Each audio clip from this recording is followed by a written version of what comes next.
বেতন ভাতা ও চাকরি স্থায়ী সহ নানা দাবি নিয়ে শ্রমিকদের অসন্তোষের কারণে সাভার ও গাজীপুরে বুধবারও ৭৫টি কারখানায় উৎপাদন বন্ধ রাখা হয়।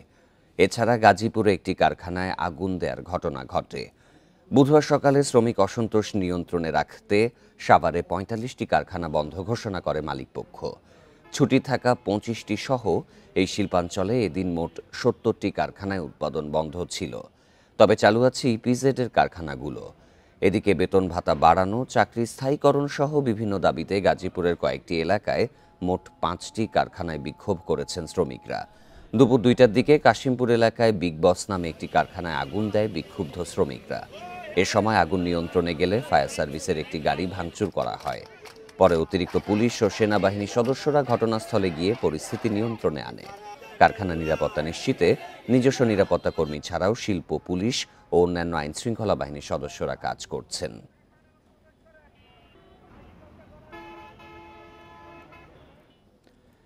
কারখানা পরিস্থিতি নিয়ে আরও জানাতে গাজীপুর থেকে যোগ দিচ্ছেন সহকর্মী আবুল হাসান।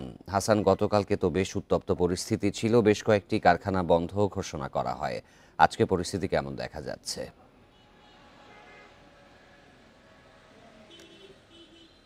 দেখুন, আজকের যদি পরিস্থিতি বলি যে এখন পর্যন্ত আমরা কোনো অপ্রীতিকর ঘটনা বা কোনো শ্রমিক আন্দোলনের খবর পাইনি, এবং এই বিষয়টি নিয়ে আমি শিল্প পুলিশের কয়েকজন কর্মকর্তার সঙ্গে ফোনে যোগাযোগ করার চেষ্টা করেছিলাম, কিন্তু তাদেরকে ফোনে পাইনি।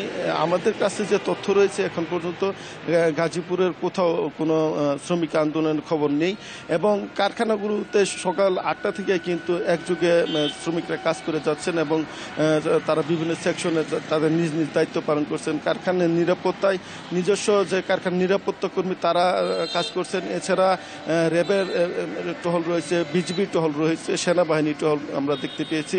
এছাড়া শিল্প পুলিশের সদস্যরাও কিন্তু তৎপর রয়েছে এখানে নিরাপত্তা বিধানে। আমরা গতকাল যে চিত্রটি দেখেছি যে গাজীপুরের চক্রবর্তী এবং ৩ সড়ক এলাকা এবং সদর উপজেলার বাংলা বাজার এলাকায় মোট 5টি কারখানায় কিন্তু শ্রমিক আন্দোলন হয়, এবং কোনোটিতে 13 দফা দাবি, কোনোটিতে বেতন বাড়ানো, বেতন নিয়মিত প্রদান, এগুলো দাবিতে কিন্তু তারা আন্দোলন করছিল। এবং চক্রবর্তী এলাকায় বিগ বস নামের একটি কারখানায় কিন্তু আগুন দেওয়া হয়, এবং সেখানে ফায়ার সার্ভিসের কর্মীরা আগুন নেভাতে গেলে ফায়ার সার্ভিসের একটি গাড়ি কিন্তু ভাঙচুর করা হয়। পরবর্তীতে সেনা সদস্যদের সহযোগিতায় ফায়ার সার্ভিস কর্মীরা সেখানে পৌঁছে এবং 3 ইউনিট প্রায় 2 ঘন্টার বেশি চেষ্টায় সেই আগুন কিন্তু নিয়ন্ত্রণ আনতে সক্ষম হয়। এবং আমরা যেটি জেনেছি যে গতকাল কিন্তু 5টি কারখানা এরপরে ছুটি ঘোষণা করে কারখানা কর্তৃপক্ষ, এবং অপ্রীতিকর ঘটনা এড়াতে অতিরিক্ত পুলিশ সেখানে কাজ করে। আজকের যে চিত্রটি আমরা দেখেছি যে ওই এলাকাগুলো কিন্তু এখন পর্যন্ত শান্ত রয়েছে বলে আমাদের কাছে খবর রয়েছে, যদিও বেলা বাড়ার সঙ্গে সঙ্গে এই পরিস্থিতিটা একটু অন্যদিকেও যেতে পারে। তবে আমাদের কাছে এখন পর্যন্ত যে খবর রয়েছে সেখানে পুরোপুরি গাজীপুর এখন শান্ত রয়েছে। গাজীপুরের কারখানার পরিস্থিতি জানাচ্ছিলেন সহকর্মী আবুল হাসান।